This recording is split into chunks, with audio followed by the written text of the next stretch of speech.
Kamiling's TV fan. Yan po ang ating view sa ating terrace. So, tayo po ay kamusta po pala kayo? Ano na po nangyayari sa inyo at sa ating mga tanim? So, yan po ang ating gagawin today kasi irilipat po natin na ating mga natanggap na halaman. So, meron po tayong si Petunia Dwarf at Petunia, Mexican Petunia po pala. So, yan po ang ating natanggap. So, try po natin siyang i-plant.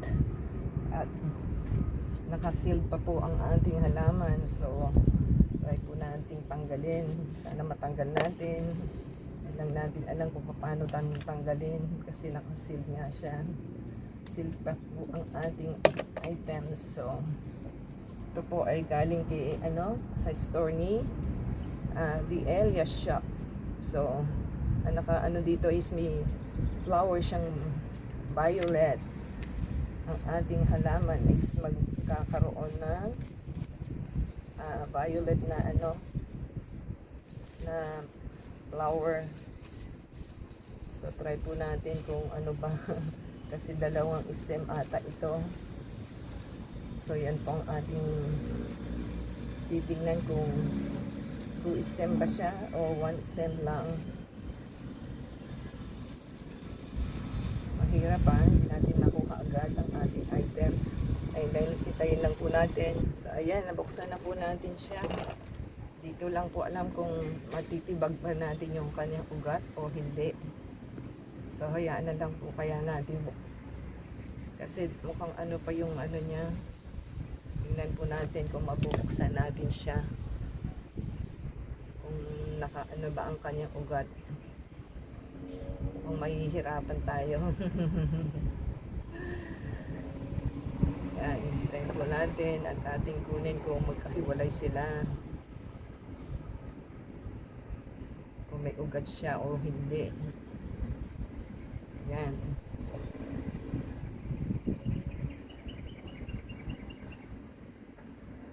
Baka po pwedeng paghiwalayin ang ating plants kasi masyado siyang malaki.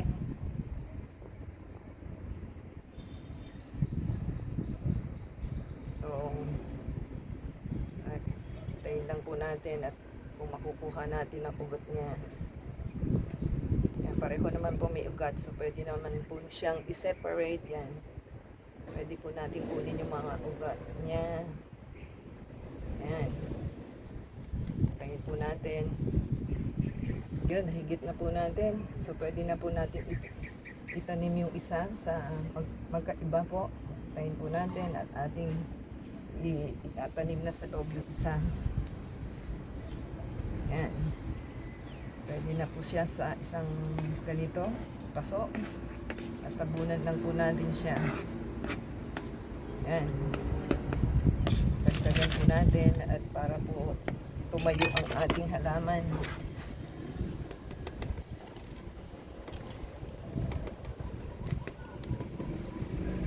May delivery tayo. Yan. Ganyan lang po. Tayin lang po natin. Yan. Yan na po yung isa. 1 down na po tayo sa kay Petunia Dwarf. Mexican Petunia. So, hintayin lang po natin yung isa. Ayan. Available na yung ating pot. At ating pong ihulog yung isang pares na stem ng ating Petunia Dwarf. Sana mamulaklak na siya kasi violet po ang kanyang kulay ng ating flower. So yan. Yan na po ang ating pangalawang halaman. Tingnan lang po natin. Ito po pala yung ating eggshell na ating vitamins sa ating halaman. So, try po natin ilagay sa soil. Ating hintayin po. Yan, nailagay na po natin ang ating eggshell sa ating pot. Dahil yan daw po ang sekreto. Kaya pwede siyang vitamins and at the same time siya ano tayo na. Para na rin po, ano siya, tawag na, humus. Dahil para hindi mabuo-buo din yung mga soil niya. So, hindi na po tayo gagamit ng urea. Yan po ang nakasira ng ating mga tanim na ating pinamili. Grabe. At yan po ang ating mga coming up na namamatay. Oh. Yan po ang urea na ginamit natin. So, hindi daw po pala pwede ang urea sa ating plants kasi hindi pa po establish yung ibang halaman natin. So, mga organic na lang pong fertilizer na pataba ang gagawin natin. So, yan po yung ating mga egg. Sabi din po nila, pwede daw po yung saging. Kaya huwag nyo pong itapon yung pinagbalutan na saging ninyo. Kahit sa baka, basta any kind of saging, pwede daw pong pataba. So, atin pong ihulog ang ating halaman. At grabe yung kanyang ang kanyang ugat. Sana mabuhay ka, ha? Yan. Yan naman po. At meron pa po tayong isang itatanim.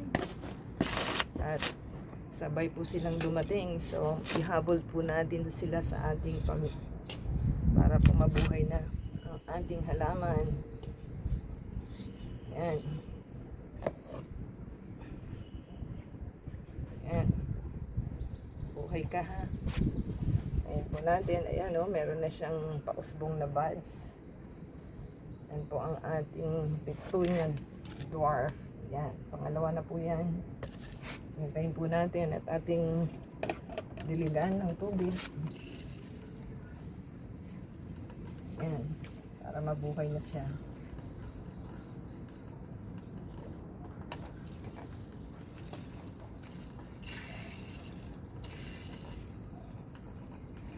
Yan. Tayin po natin yung isa. Ito na po si Sansevieria na ating halaman. At hahanap po tayo ng paso. Hintayin po natin. Yan. May paso po tayo. Yan. Yan po si ating Sansevieria dwarf. At ito naman po ang kanyang pot. At ating pong ilagay. Hintayin po natin.